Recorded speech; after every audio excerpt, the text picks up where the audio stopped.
आपल्यासोबत कृषी मंत्री दत्तात्रय भरणे आहेत. आपण त्यांच्याशी बातचीत करूयात. तुम्ही कर्जमाफी दिली खरी, मात्र त्याच्यामध्ये जाचकाठी टाकल्यात. त्याच्यामुळे अनेक आंदोलन होत आहेत राज्यामध्ये. रविकांत तुपकर आंदोलनासाठी बसलेले आहेत. कसं बघता त्या सगळ्याकडे? मी या बाबतीमध्ये स्वतः रविकांत तुपकर साहेबांशी मी बोललेलो आहे. त्यांना विनंती केलेली आहे की शेवटी तुपकर साहेब शेतकऱ्यांच्या दृष्टिकोनातून खूप महत्त्वाचे नेते आहेत आणि त्यांनी मुख्यमंत्री महोदयांनी साधारणतः 22 तारखेच्या अगोदर त्या बाबतीमध्ये बैठक लावतो असं आश्वासन पंढरपूरमध्ये रोहित पवार यांच्या उपोषणाच्या वेळी गिरीश महाजन साहेबांनी दिलेलं आहे. आणि या बैठकीला तुपकर साहेबांसकट बच्चूभाऊ असतील, शेट्टी साहेब असतील किंवा जे शेतकरी संघटनेचे जे नेते आहेत त्या सर्व नेत्यांना एकत्रित बैठक आपण लावतोय, शासन लावतोय. त्यामुळे तुपकर साहेबांना मी विनंती करतो की निश्चित प्रकारे तुमच्या मागण्या काय आहेत, त्या बाबतीमध्ये सरकारने काय करणं गरजेचं आहे, त्या बाबतीमध्ये आपण बैठकीमध्ये चर्चा मुख्यमंत्री महोदयांच्या समवेत निश्चित प्रकारे करू आणि यातनं निश्चित प्रकारे आपण मार्ग काढू. पण मी आपल्या माध्यमातून तुपकर साहेबांना विनंती करतो की तुपकर साहेबांनी हे उपोषण, हे अन्नत्याग, हे उपोषण मागं घ्यावं आणि निश्चित प्रकारे चर्चेला त्यांनी मुख्यमंत्री महोदयांच्या बैठकीला यावं. कृषी मंत्री म्हणून तुम्हाला वाटतं का आजचा शेतकरी अडचणीत आहे किंवा त्याला रिलीफ दिली पाहिजे असं वाटतं का कृषी मंत्री म्हणून? शेवटी कृषी मंत्री जर असलो तर मी पण पहिल्यांदा शेतकरी आहे आणि खरंच शेतकरी गेली 2-4 वर्षे निसर्गाच्या परिस्थितीमुळं, हवामान बदलामुळं कधी पाऊस जादा पडतोय, कधी पाऊस कमी पडतोय, गारपीट होते, दुष्काळ पडतोय आणि जो शेतामध्ये शेतकरी एखादं पीक घेतोय त्याला चांगल्या प्रकारचा बाजारभाव मिळत नाही. त्यामुळे शेतकरी आमचा खरंच आज आपल्या राज्यातला शेतकरी अडचणीत आहे आणि या अडचणीत आलेल्या शेतकऱ्याला मदत केली पाहिजे, सहकार्य केलं पाहिजे.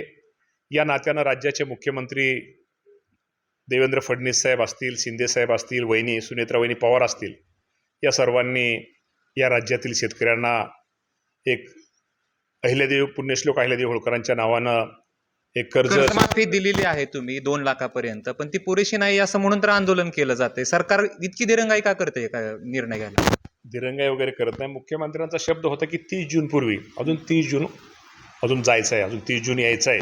30 जून पूर्वी मुख्यमंत्र्यांनी जो शब्द दिला होता, आजही तुमच्या माध्यमातून सांगतो की 30 जून पूर्वी माझ्या शेतकऱ्यांना सगळ्यांना त्या कर्जमाफीचा लाभ हा दिला जाईल, 2 लाखापर्यंत दिला जाईल. आणि यातनं जे काय निकष वगैरे आता सगळ्या या शेतकरी संघटनेच्या नेत्यांबरोबर चर्चा करून यातनं काय बदल करणं गरजेचं आहे, यातनं काय शेतकऱ्यांना सहकार्य करणं गरजेचं आहे, या बाबतीमध्ये मुख्यमंत्री निर्णय घेऊन त्या बाबतीतही लगेच भविष्यामध्ये त्या शेतकऱ्यांना दिलासा देण्याचं काम. तुम्ही उपसमिती एक नेमलेली आहे, ती साधारणपणे कधीपर्यंत 2 लाखाच्या वरची जी मागणी आहे त्यासाठी उपसमिती नेमली, आता ती समिती स्थापन केलेली आहे, त्याचा अहवाल कधी येणार आणि शेतकऱ्यांना माफी कधी मिळणार? अहवाल सगळेच आलेले आहे. आज आमच्याकडे शासनाकडे सगळे आकडे, आमच्याकडे सगळ्यांचे आकडे हजर आहेत. जिल्हा मध्यवर्ती बँकांची किती बाकी आहे, व्यापारी बँका, राष्ट्रीय बँकांची किती शेतकऱ्यांच्या बाबतीमध्ये थक बाकी आहे, आज आमच्याकडे सगळे आकडे हे आहेत, आलेले आहेत.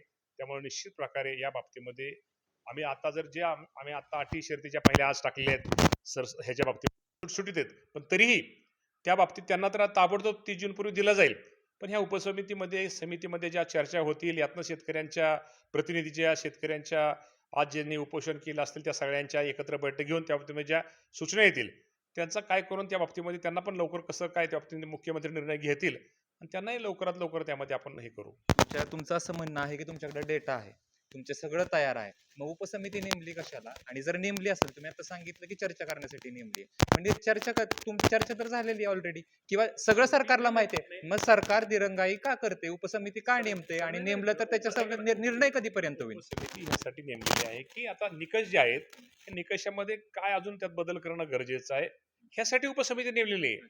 आमच्याकडे ती उपसमिती ते सांगतील त्याप्रमाणे परत अजून एखादी आज जी आमच्याकडे माहिती अजून ऍडिशनल काय माहिती पाहिजे असेल ते आम्ही खालून जिल्हा लेवलला ती माहिती आम्ही ती घेऊ शकतो, त्यातनं सूचना आणू शकतो. शेवटी ह्यांची पहिल्यांदा बैठक होऊ द्या, चर्चा होऊ द्या आणि ह्यातनं आपल्याला काय निर्णय घ्यायचं गरजेचं आहे. आणि तुम्हाला मी आज प्रामाणिकपणे सांगतो, आज आपण ही कर्जमाफी बघतो, 2019ची कर्जमाफी आणि आता जी पुण्यश्लोक अहिल्यादेवींच्या नावाची जी शेतकऱ्यांची कर्जमाफी आहे, 2019च्या कर्जमाफीमध्ये ज्या शेतकऱ्याचं 2,10,000 रुपये असले, 10,000 रुपयासाठी त्यांना 2 लाख रुपयाची कर्जमाफी झालेली नाही.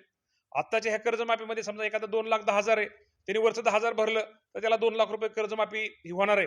त्यामुळं मागच्या त्या सरकारमध्ये आपण होतो. 100% होतो. आम्ही नाहीच म्हणत होतो की ज्यावेळेस जे झालं ते झालं, त्यावेळेस नव्हतं, ह्यावेळेस घेतलेलं आहे. आणि अजूनही काय घ्यायचं, त्यातनं अजून अटीमध्ये काय सुधारणा करायच्या. शेवटी मुख्यमंत्री चर्चेत आम्ही चर्चा होईल, संघटनेच्या लोकांशी, शेतकरी संघटनेच्या लोकांशी चर्चा होईल, त्यातनं काय तर चर्चा होऊन मुख्यमंत्री निश्चित प्रकारे त्यातनं मार्ग काढतील. आणि मी आपल्या माध्यमातून निश्चित प्रकारे, आपण मगाशी म्हटलं त्याप्रमाणे, मी पण कृषी मंत्री आहे.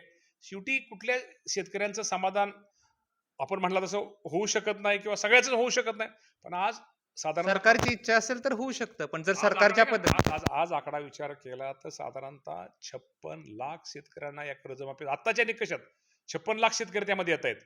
आणि साधारणतः 36,000 कोटीपेक्षा जास्त रक्कम लागते. 36,000 कोटी आहे, बरोबर आहे, तुम्ही सांगताय. जे राहिलेत त्या संदर्भात जी चर्चा आहे, ही चर्चा समिती नेमलेली आहे. साधारणपर्यंत निर्णय कधीपर्यंत अपेक्षित आहे? आता त्यांची चर्चा होऊ द्या, निर्णय तर झालेला आहे. ओके. 30 जून पूर्वी ह्या 2 निकषात लाखाचं नाही, जे 2 लाखापेक्षा जास्त आहेत त्यांच्या संदर्भात चर्चा कधीपर्यंत होईल आणि 2 लाखाच्या वरच्या पण दिलेले आहे. कधीपर्यंत नाही, 2 उपसमितीचा अहवाल आणि जे अंतिम निर्णय तो सरकारचा कधी? एकदा पहिल्यांदा या शेतकरी संघटनेच्या नेत्यांचं मत काय आहे, त्यांच्याशी एकदा चर्चा होऊ द्या. आणि त्या चर्चेतनं त्यांची मागणी काय आहे, जरी त्यांनी कुणी मागणी किती केली, आपण शासन म्हणून किती, शेवटी काही केलं तरी शेवटी काही गोष्टीमध्ये सरकार तरी काय असतं, शेवटी प्रत्येकाचं सरकार तरी येणं देणं शेवटी सगळं पाहावं लागतं. आणि त्या बाबतीमध्ये त्यांच्या मागण्या काय आहेत, त्यात काय केलं पाहिजे, आपण त्यातनं कुठल्या मागणीमध्ये काय आपण देऊ शकतो, या बाबतीमध्ये नक्की त्यांच्या मागणीचा विचार करून मुख्यमंत्री लवकरात लवकर योग्य घेतील असं वाटतं कृषी मंत्री म्हणून? 22 तारखेला चर्चा झाल्यानंतर त्या काय ज्या गोष्टी नसतील त्या उपसमितीमध्ये परत आम्ही खालच्या ह्या शेतकरी नेत्यांशी चर्चा करून, ती चर्चा केल्यानंतर आम्ही ती उपसमिती कोणती माहिती काय, अजून काय जास्त त्यातनं काय करणं गरजेचं आहे या बाबतीमध्ये करून साधारणतः लवकरात लवकर म्हणण्यापेक्षा 30 जून पूर्वीच आम्ही करतोय. कर्जमाफी 30 जून पूर्वीच करतोय. पण 30 जून पूर्वी जरी काय आता हे नवीन काय त्यांच्या मागण्या काय त्यात काय आलं, त्यातनं पुढे मागं होईल. पण ही आताची जी कर्जमाफी आहे 56, ऐका ना, आताची जी कर्जमाफी ही 30 जून पूर्वी होईल. पूर्वी तुम्ही सातत्यानं सांगतात, आम्ही पण मान्य करतो की 30 जून पर्यंत होईल, पण जे उर्वरित आहे त्या संदर्भात समिती नेमली, तिचा अहवाल कधीपर्यंत येईल? अहवाल आलाय असं तुम्ही सांगताय, निर्णय कधीपर्यंत? अहवाल नाही आलेला. माहिती आलेली, पण ठीक आहे, माहिती आलेली, पण साधारणपणे त्या समिती संदर्भात निर्णय कधीपर्यंत होईल असं काही ठोस सांगू शकता का? 15 दिवसात होईल, 20 दिवसात होईल? चर्चाच झाली नाही, पण एक प्राथमिक अंदाज असेल की तुम्हाला? तुम्ही स्वतः मान्य करता, पावसाने दड दिलेला आहे, कसं बघता या राज्याचं चित्र तुम्हाला? आज खरं तर माझा या राज्यातील शेतकरी म्हणजे हवामानाच्या लहरीपणामुळं, निसर्गाच्या लहरीपणामुळं आज माझा शेतकरी खरंच आज अडचणीत आहे. आणि या शेतकऱ्याला निश्चित प्रकारे मदत, सहकार्य, शेवटी आम्ही पण सगळी शेतकऱ्याची मुलं आहोत. शेवटी असल्यामुळं शेतकऱ्यांना जेवढी या अडचणीच्या काळामध्ये मदत करता येईल, सहकार्य करता येईल, ते करण्याचा प्रयत्न मुख्यमंत्री, दोन्ही उपमुख्यमंत्री आणि आमच्या सगळेच मंत्रिमंडळातले सहकारी करतायत. शेवटी यातले मंत्रिमंडळातले सगळे सहकारी हे पण बहुतांशी ही शेतकऱ्यांची मुलं आहेत. मला शेतकरी बांधवांना एकच सांगायचं आहे की आपण निश्चित प्रकारे शेवटी हे निसर्गाचं संकट आहे, हे काय कुठं मानवनिर्मित संकट नाही. शेवटी आपल्याला ह्याला सगळ्याला सामोरंच जावं लागेल. मला त्यांना विनंती करायची की या बाबतीमध्ये हे सरकार तुमच्याबरोबर आहे. निश्चित प्रकारे आमचा कृषी विभाग तुमच्याबरोबर आहे, महसूल विभाग तुमच्याबरोबर आहे. या बाबतीमध्ये तुम्हाला ज्यावेळेस तुमचे जिथं जे काय कृषी विभागाचं सहकार्य लागेल ते आम्ही करू. शासन तुमच्या सगळ्यांच्या पाठीशी आहे. आणि या दुष्काळाच्या ह्याच्यामध्ये, अडचणीच्या काळामध्ये निश्चित प्रकारे तुम्हाला आमचा शासन तुमच्याबरोबर आहे. शिवसेनेचे जे खासदारांसोबत झालं ते बघून काय वाटते? आता बघून काय वाटतं म्हणल्यापेक्षा शेवटी ते पण लोकप्रतिनिधी आहेत, त्यांना जे योग्य वाटलं. तुम्हाला काय वाटतं? नाही, आता मला वाटतं, ऐका ना, मला वाटण्यापेक्षा त्यांना काय वाटतं किंवा त्यांना काय योग्य आहे हा प्रश्न तुम्ही त्यांनाच विचारा ना. तुम्ही प्रतिनिधी आहात.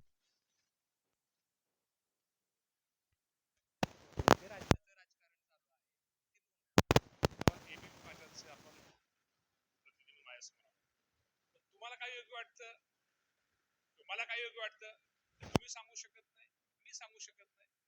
त्यांना जे योग्य वाटलं ते त्यांनी केलं. मला कसं, मला छान वाटतं. आता काय मला काय म्हणजे त्यांना जे वाटलं त्यांना, तर ते मला मला छान वाटतं. छान वाटलं ही गोष्ट? नाही, छान वाटलं म्हणण्यापेक्षा कसं असतं, ते थोडं ते लगेच वेगळं होईल की ते पण लोकप्रतिनिधी आहेत, खासदार आहेत. त्यामुळं त्यांनी शेवटी खासदार हा 6-7 तालुक्याचा ते पण लोकप्रतिनिधी, त्यामुळे त्यांना जे योग्य वाटलं त्यांनी ते त्यांनी घेतलं. योग्य वाटलं ते त्यांनी त्यांनी केलं. केलं. तुम्हाला विचारलं तुम्ही काय केलं, तुम्हाला काय वाटतं? बरं ठीक आता आहे, दुसरं दुसरं छान छान वाटलं म्हणे, हे परत द्यावा म्हणेल छान छान वाटलं काहीतरी, पण छान छान वाटलं म्हणजे त्याचा माझा उद्देश काय आहे? शेवटी हे महायुतीचं सरकार आहे. आमच्या कोणी आलं तरी स्वागत ऐका ना, आहे. आमच्या सरकारमध्ये जर आमच्या खासदारांची भर पडली तर मला वाईट वाटायची काय कारण आहे? मी परत म्हणणार नाही, मला छान छानच वाटते. माझे खासदार आमचे वाढले, दिल्लीमध्ये आमचा आवाज किंवा दिल्लीमध्ये आमचे प्रश्न मांडणाऱ्यांची संख्या वाढते, त्याचा निश्चित प्रकारे आम्हाला आनंदच आहे ना. शेवटी दोन्ही राष्ट्रवादी एकत्र येणार या संदर्भात चर्चा होत्या.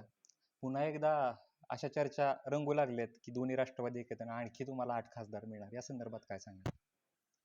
दोन्ही राष्ट्रवादी एकत्र येण्याच्या बाबतीमध्ये मी तुम्हाला आजही प्रामाणिकपणे सांगतो, या बाबतीमध्ये आमच्या प्रमुख सुनेत्रा वहिनी वरिष्ठ निर्णय घेतील, हे तुमचं ठरलेलं उत्तर आहे. हा दत्तात्रय भरणेंना काय वाटतं? मी विचारतोय. दत्तात्रय वरिष्ठ भरणे, ऐका ना, निर्णय घेतील ते ऐका ना, घेतील, दत्तात्रय पण भरणेला काय वाटतं ह्यापेक्षा शेवटी आमचे प्रमुख, आमचा अधिकार, आम्ही त्यांना अधिकार दिलेले आहेत. आमचे ते बॉस आहेत, आमच्या त्या प्रमुख ताई आमच्या प्रमुख आहेत, तटकरे साहेब आमचे प्रमुख आहेत, पटेल साहेब आमचे प्रमुख आहेत. त्यामुळे ते जो निर्णय घेतील, मी तिथं खालून काहीतरी एखादं चुकीचं स्टेटमेंट करण्यापेक्षा किंवा हे करण्यापेक्षा आमचा जो प्रमुख, आमचे जे प्रमुख आहेत ते निर्णय घेतील, तो आम्हाला मान्य असेल. जर आले तर छान छान वाटेल. हे पण 8 आले तर हो का, मी तसं त्या बाबतीमध्ये मी जास्त काय, शेवटी कसं ते आलेत पण मग अशी सांगितलं की आम्हाला शेवटी महायुतीच्या सरकारमध्ये आम्हाला छान छान चांगलंच वाटतं की आमचे 6 सहकारी वाढले. आमचा महाराष्ट्रातला एक भक्कम त्याचा झाला, महाराष्ट्रातले जे प्रश्न अडचणी ते दिल्लीमध्ये भक्कमपणे मांडतील आणि त्याचा फायदा आम्हाला महाराष्ट्राला होईल. त्यामुळे मग अशी म्हटलं तसं छान छान वाटतं, तसं निश्चित या बाबतीमध्ये आमच्या प्रमुख, शेवटी हा पक्षाचा तो त्यांचा विषय, ह्या पक्षाच्या आमचा प्रमुख निर्णय घेणाऱ्या सुनेत्रा वहिनी पवार आहेत, तटकरे साहेब आहेत, पटेल साहेब आहेत. या बाबतीमध्ये ते जे वरिष्ठ आमचे निर्णय घेतील तो आम्हा सर्वांना मान्य असेल. एक फक्त प्रश्न आठवण करून देतो. ज्यावेळेस शिंदे फुटून गेले होते गुवाहाटीला, त्यावेळेस तुम्हीच होता की जे पायऱ्यावरती उतरून म्हणत होता 50 खोके एकदम ओके. पण तेच खासदार आज फुटतात आहे, त्यावेळेस तुम्हाला छान छान वाटतंय. कुठेतरी लोकांना आपण टेकिंग फॉर ग्रांटेड घेतोय असं वाटतं का? किंवा ज्यांनी आपल्याला मतदान केलं तर टेकिंग फॉर ग्रांटेड घेतोय असं वाटतं तुम्हाला? मगाशीच तुम्हाला सांगितलं की खासदार हा 7-8 तालुक्याचे प्रतिनिधी असतात. साधारणतः 25-30 लाख मतदारांमधनं ते निवडून आलेले असतात. म्हणजे 15-20 लाखां म्हणजे याच्या आसपास ते त्यांच्या मतदारात निवडून आले असतात.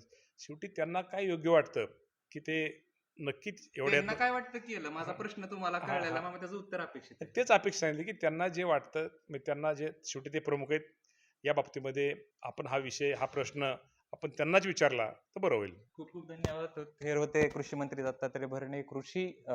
कर्जमाफी संदर्भात त्यांनी भाष्य केलं आणि जे आमदार फुटतायत किंवा खासदार फुटतायत त्या संदर्भात देखील त्यांनी भाष्य केलं.